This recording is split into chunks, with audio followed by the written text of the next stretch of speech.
आज विधिमंडळाच्या पहिल्या दिवशी एक धक्कादायक बाब समोर आली आणि जी तुम्ही तुमच्या सगळ्यांच्याही ती बाब निदर्शनास आली असेल. आपलं सभागृह विधानसभा विधान परिषद हे नेहमी परंपरेने चालतं.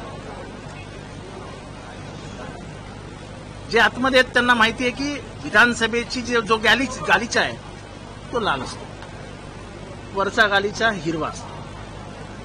50 वर्ष 1960 साली महाराष्ट्र स्थापन झाल्यापासून तेव्हापासून ती परंपरा चालत आलेली. आपल्या सगळ्या पासेस जे सरकार विधिमंडळ वगैरे सगळे इश्यू करतात त्याच्यावरती नेहमी अशोक स्तंभ असायचं. बघा तुमचे पासेस तपासून बघा, सगळ्यांचे पासेस याच्या पूर्वीचे पासेस जर जमा करून ठेवले असतील तर सगळे तपासून बघा, सगळ्यावरती अशोक स्तंभ आहे. पीएच्या पासवरती अशोक स्तंभ आहे, जे प्रेक्षक येतात त्यांच्या पासवरती अशोक स्तंभ आहेत. अगदी जे अनसाइन्ड लेटर हेड ज्याच्यावर कोणाचं नाव नाही असे लेटर हेड जे विधान परिषदेवर सभेमध्ये आम्ही जिथे बसतो त्याच्या खाली ठेवलेले असतात त्याच्यावरती देखील अशोक स्तंभ असतो.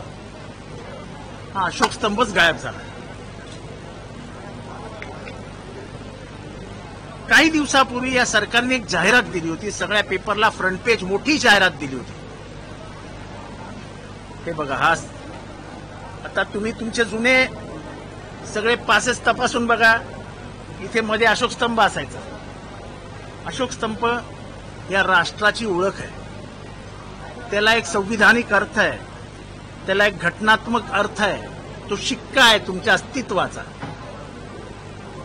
मी सांगत होतो जो इमर्जन्सीचा काय त्यांनी साजरा केला असं जे काय केलं ते तिथे महाराष्ट्र राज्य शासनाची जाहिरात आली. दुर्दैवाची गोष्ट आहे की त्या जाहिरातीतनं पण अशोक स्तंभ काढून टाकला होता आणि त्या जाहिरातीत सेंगॉल होता. सेंगॉल हे कसल्याचं प्रतिनिधी आहे तर सेंगॉल हे भारत जेव्हा ब्रिटिशर सोडून गेले, अंग्रेज जेव्हा सोडून गेले तेव्हा जाताना लॉर्ड माउंटबॅटन यांनी ट्रान्सफर ऑफ पॉवर म्हणून तो सेंगॉल जो एका सोनाऱ्यांनी बनवला होता बेंगलुरूमध्ये म्हणजे दक्षिणात्य राज्यांमध्ये, तो सेंगॉल ते प्रतीक ट्रान्सफर ऑफ पॉवर म्हणून नेहरूजींच्या हातात दिलं.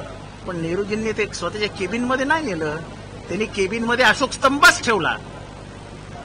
आज तो अशोक स्तंभ हलवण्याचं काम या दुष्ट सरकारने केलंय. अशोक स्तंभ ही ओळख आहे देशाची, महाराष्ट्राची. उद्या सभागृहात जिथे अध्यक्ष बसतात त्याच्यावरती अशोक स्तंभ आहे, काढून टाकतील. तेव्हा तुमचे आमची ओळख पुसण्याचं काम हे सरकार करतंय, त्याचा आम्ही निषेध पण करतोय. पण ही चुकीची प्रथा आणि चुकीची परंपराला सुरुवात होतीये. ते तुम्हाला देखील एक ओळख होती अशोक स्तंभाची, तुमच्याही ओळखीवरती चुना लावण्याचं काम केलंय. आपण सगळ्यांनी मिळून अशोक स्तंभ परत मिळण्यासाठी ही लढाई लढली पाहिजे. काही दिवसांपूर्वी राजभवनात देखील खरं तर आणीबाणीच्या विरोधातला कार्यक्रम झाला. राजभवनाच्या सगळ्या बॅनरवरती देखील त्यावेळेस सेंगॉल चिन्हाचा वापर करण्यात आलेला. मुख्यमंत्री उपमुख्यमंत्री देखील त्या कार्यक्रमाला नाही. असं आहे की आपल्याला जनसामान्यांना समजावून सांगावं लागेल सेंगॉल आहे काय. जेव्हा भारताला सोडून ब्रिटिशर निघून गेले तेव्हा जाताना ट्रान्सफर ऑफ पॉवर म्हणून त्यांनी सेंगॉल जे एक सोन्याचा दांडका आहे ती तुमची ओळख नाही आहे. अशोक स्तंभ ही तुमची ओळख आहे, त्याला काही अर्थ आहे. 3 सिंहाची निशाणी ही अर्थपूर्ण निशाणी आहे, ती संविधानावरती आहे. तुम्हाला संविधानिक मान्यता मिळते, हे संविधानाची जागा आहे, हे संविधानाचं देऊळ आहे, हे जनमानसाचं प्रतीक आहे. त्या प्रतीकावरती चुना पुसण्याचं काम जर करणार असतील तर त्याला विरोध करावाच लागेल.